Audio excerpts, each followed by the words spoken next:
Welcome back to Under Oath. Today I have actor Michael Chiklis. Michael, I'm going to tell you something. I took 20 people to your movie Tuesday night. Oh, fantastic. And a moment happened. That's the way to see this. Yes. That's the way to see this movie.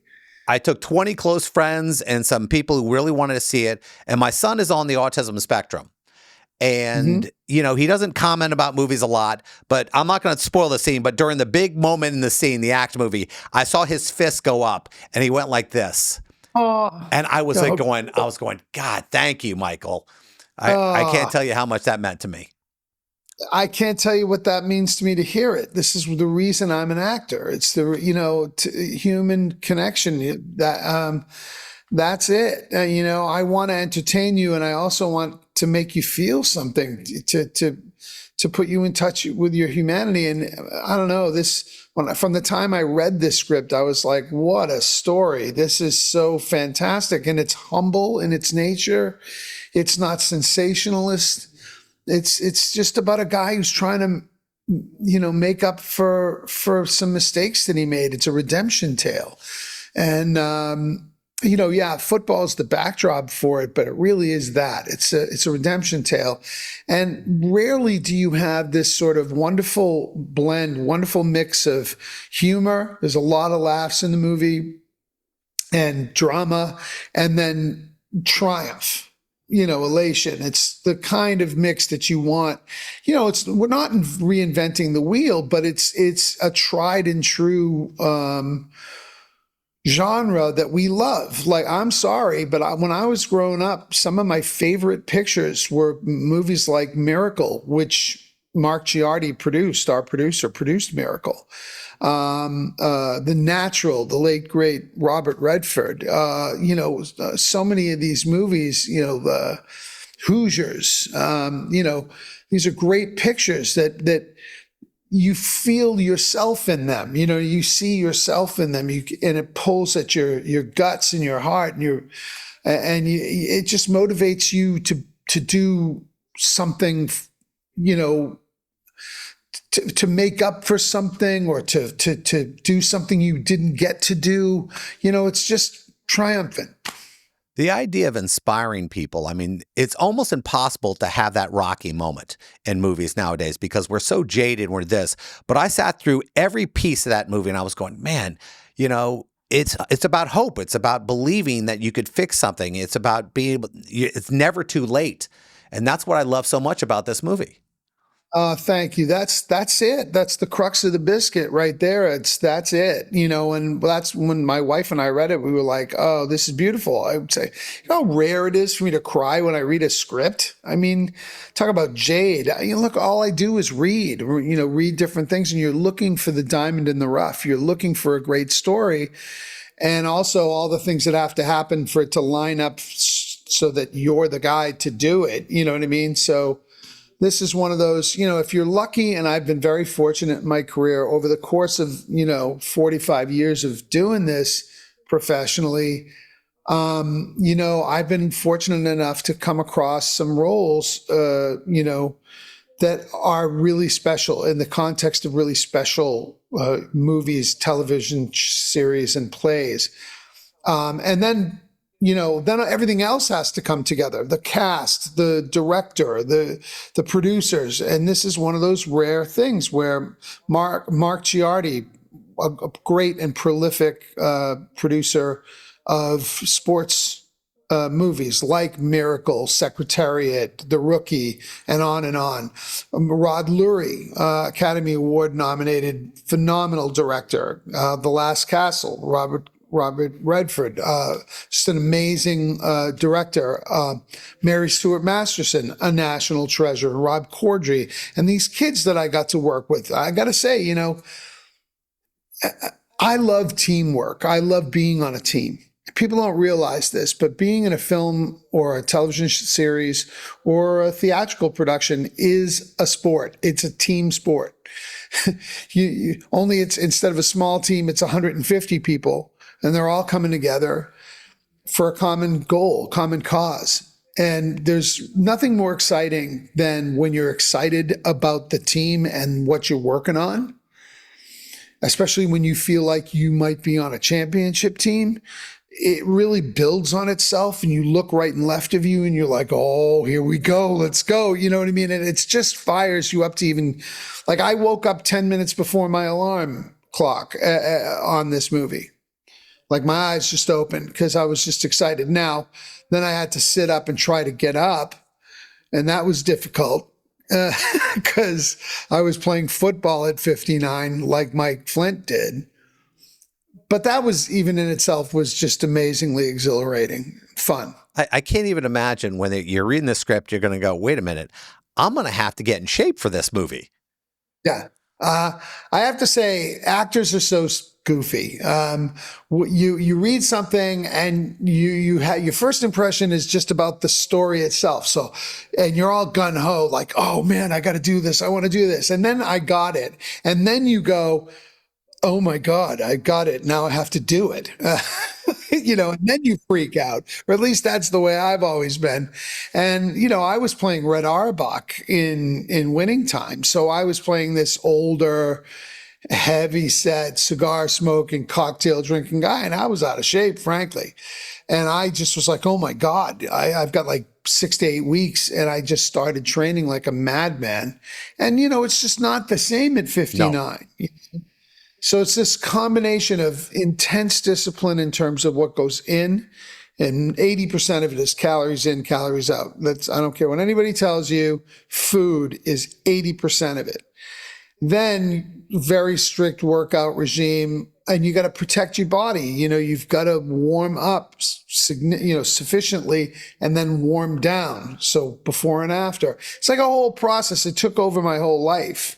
And frankly, now that I've gotten fit again, and I'm in much better shape now than I was in the movie, because I just continued with it after it, and it inspired me. And I will not go back. If they want me to gain weight for another role, I won't do it. Use AI. I'm not doing it. That's some fat suits or whatever they want to put you in, but you ain't doing it again. No more. Plus, I want to live. I'm going to be a grandfather, and I want to hang around. When you do an independent like this, when I say an independent, I'm talking about not one of these super high budget movies. The story has to be so solid because you have to rely on great acting. You got to rely on a great story because you don't have 100 to 200 million in effects to spend on. No, this is a very small movie, and we really feel like David and Goliath too, because even in the aftermath, now that we're putting the movie out into the world, you got to jump over these hurdles. One of the major hurdles that we overcame, and we didn't overcome it, it's just something that you have no say in, is you hope people respond to the film. So the critics and the people, and we got that. We've got a great critical acclaim and A cinema score, and very highly rated with the critics and the audience score, which is the big first hurdle, because they can just kill it before it gets started. They can nip it in the bud, because you don't have the we call it P&A, publicity and advertising dollars. Not only do you not have the budget to make the movie, it's a $7 million movie ended up being around 10 million to make, and then you have practically nothing for a publicity advertising, whereas the movies we're up against have tens of millions of dollars. You see them advertised on television. You see billboards when you drive around your city or your town. We have none of that. None. This 100% because of people like you, putting me on your show. And thank you so much, getting the word out. And then it becomes about groundswell, about word of mouth, and as people see the movie. And we've been very fortunate because people have been seeing the movie and enjoying it. And like I say, we got the critics, and people are going like, hey, see this movie. And that's what you rely upon, Someone's joined us. Who's that? Hey, Chuck. How you doing? He might be on a little early. It's okay. Okay, no worries. In any case, we're thrilled with the response to the picture. This is one that I'm getting out in front of and really working hard to get the word out, because I want people to see this movie in the theater, because it's a communal experience. It's the kind of movie, I'm in this movie, and when I'm watching it, I find myself going, go, go. And I'm like, I know what happens. I'm in it. It's built that way to evoke that in you, it's exciting. There's a lot of things. People think this is a football movie. It's a redemption story, but it's very important that it's also about fathers and sons, Yeah. and how you deal with your wife too, and how Yeah. your wife deals with your ego situations. I mean, there were so many great moments in this, but as somebody, I guarantee there's a lot of people going to go, I had that relationship with my dad. It wasn't that great, and I had to find forgiveness and everything. I mean, was that tough for you when you were doing it, or was it just something, I get it, this is what we're doing? Well, I happily had a wonderful relationship with my father.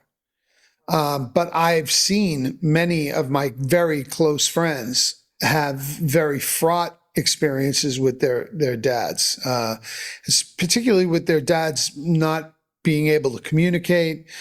Sometimes in the case of Mike Flint, and it's not in the movie this way, Mike did reconcile with his father before his father passed away. His father, as it turns out, and not to make excuses for the man, but they're pretty good. I was a World War II vet who lost his leg in the Battle of the Bulge. And when he came back, he was violent and he had PTSD, and he unfortunately revisited that violence on his son. And it was a very fraught relationship that eventually they were able to overcome together. But there are so many different examples of stories of whether it's alcohol abuse or some sort of PTSD from their past. Everybody has a story, man, and we all have our own stories. We all have things that we face palm about and go like, well, why did I say that? Why did I do that? Where you want to make up for it, and the way Mike puts it, and I love the way he says it, is, I knew I couldn't change my past, but I could change the meaning of it. If I just tried to make this football team, and if I could then make it, maybe I could do something really good with it, and that was his intention. And that's what you got to watch this movie for. There's something about sports too that pulls out the best in us. The human experience of what we're able to do, we're able to put our maximum effort into something and triumph. And as a collective, I mean, this is why the entire world watches the Olympics every 2 years, because not just for the sports, but for the human stories and what they do for us, what they, that triumph, those things, the motivation, the inspiration that we've gleaned from these things is really something special. I've appreciated your work so much. And, you had just mentioned, I'm going to be a grandfather. This is going to be great. I always wonder, and this is a question I ask some actors, specifically somebody with body work like yours. We got about a minute left. When your grandchildren get to a certain age, what would you recommend they watch of yours that you go, you need to watch this? Oh, well, when they're old enough, let's say when they're old enough, when they hit 18.